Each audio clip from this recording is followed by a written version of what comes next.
کسی بے گناہ کا قتل اور اوپر سے وہ آپ کا بیٹا بھی ہو اور اس پر گلے پہ آپ چھری چلا دیں، یہ کیسا ہے؟ یہ انتہائی غلط اور انتہائی ظلم کا ایک عمل ہے۔ ذو الحج کا مہینہ شروع ہوگا تو دھڑا دھڑ مضامین اخبارات میں شائع ہوں گے اور ٹی وی کے تمام چینلز پر مذاکرے ہوں گے، اور وہاں کسی عالم کو بلا کر بھی اس کی زبان سے نکلوایا جائے گا کہ عید الاضحیٰ ہمیں انسانی ہمدردی کا سبق دیتی ہے، جبکہ حضرت اسماعیل علیہ السلام کے قتل میں، ان کو ذبح کرنے میں انسانی ہمدردی کا کوئی پہلو نہیں تھا۔ یاد رکھنا چاہیے کہ حضرت ابراہیم علیہ السلام نے حضرت اسماعیل کو ذبح کر کے نہ تو ان کا گوشت غریبوں کو کھلانا تھا اور نہ اس کی کھال کسی دینی مدرسے کو دینی تھی۔ اور یہ بات سمجھنے کی ہے کہ ایک ہے کہ حضرت ابراہیم علیہ السلام کی اس قربانی کی یاد، یہ چھری چلانا ہے، اس کے بعد اس گوشت کو کیا کرنا ہے، اس کا حضرت ابراہیم علیہ السلام سے کوئی تعلق نہیں ہے۔ بسم اللہ الرحمن الرحیم، والصلاة والسلام علی سید الانبیاء والمرسلین، اما بعد۔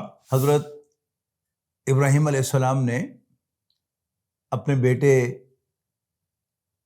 اسماعیل یعنی حضرت اسماعیل علیہ السلام پر چھری چلا دی۔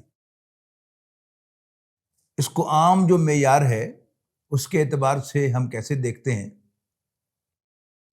کسی بے گناہ کا قتل اور اوپر سے وہ آپ کا بیٹا بھی ہو، اس پر گلے پہ آپ چھری چلا دیں تو یہ کیسا ہے؟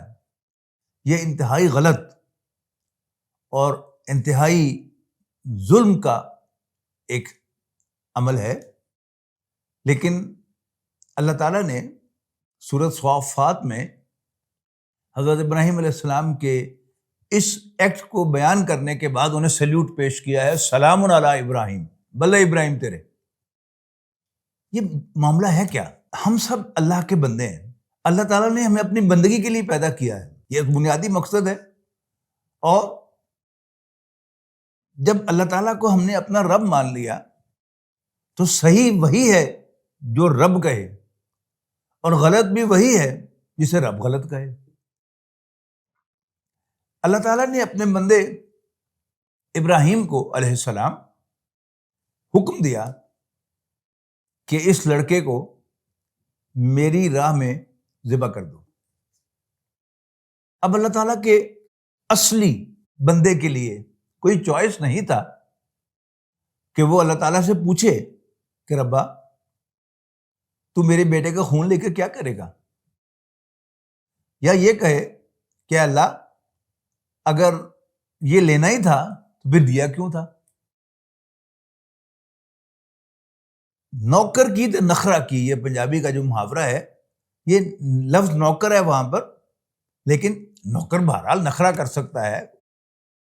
نوکری میں قواعد و ضوابط ہوتے ہیں، لیکن غلامی میں کوئی قواعد و ضوابط نہیں ہوتے۔ غلام بس غلام ہوتا ہے۔ تو حضرت ابراہیم علیہ السلام اللہ کے غلام تھے، اور یہ بات سمجھنے کی ہے کہ ایک ہے کہ حضرت ابراہیم علیہ السلام کی اس قربانی کی یاد، یہ چھری چلانا ہے،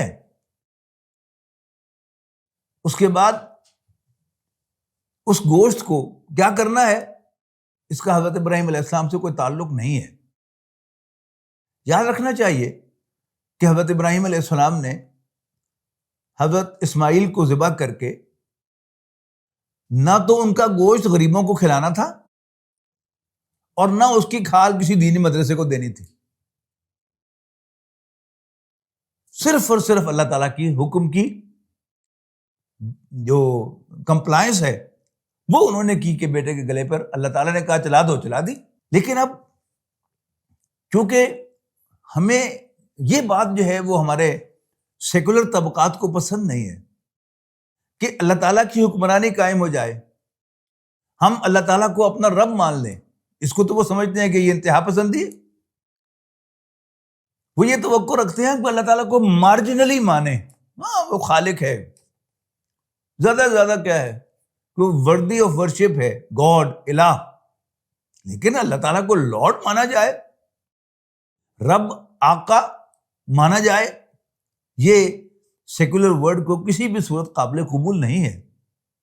لہذا اب کیا ہوتا ہے کہ ابھی ذوالحج کا مہینہ شروع ہوگا تو دھڑا دھڑ مضامین اخبارات میں شائع ہوں گے اور ٹی وی کے تمام چینلز پر مذاکرے ہوں گے، اور وہاں کسی عالم کو بلا کر بھی اس کی زبان سے نکلوایا جائے گا کہ عید الاضحیٰ ہمیں انسانی ہمدردی کا سبق دیتی ہے، جبکہ حضرت اسماعیل علیہ السلام کے قتل میں، ان کو ذبح کرنے میں انسانی ہمدردی کا کوئی پہلو نہیں تھا۔ یعنی پہلے یہی بات اسٹیبلش کی جاتی ہے، جب اسٹیبلش ہو جائے تو پھر اچھا، چونکہ مقصد انسانی ہمدردی ہے، انسانی خدمت ہے، لہذا وہ جانوروں کو ضائع کرنے کا کوئی فائدہ نہیں ہے، یہی پیسے جو ہے کسی غریب کو دے دیے جائیں، کسی غریب کی بیٹی کی شادی کا بندوبست کر دیا جائے، کسی کو مکان بنا کر دے دیا جائے۔ یہ سب کیا ہے؟ اس غلط بنیاد پر تعمیر ہونے والی عمارتیں ہیں۔ اللہ تعالیٰ سے دعا ہے کہ اللہ تعالیٰ ہمیں دین کے ہر معاملے کو صحیح اس کے پرسپیکٹو میں سمجھنے کی توفیق عطا فرمائے۔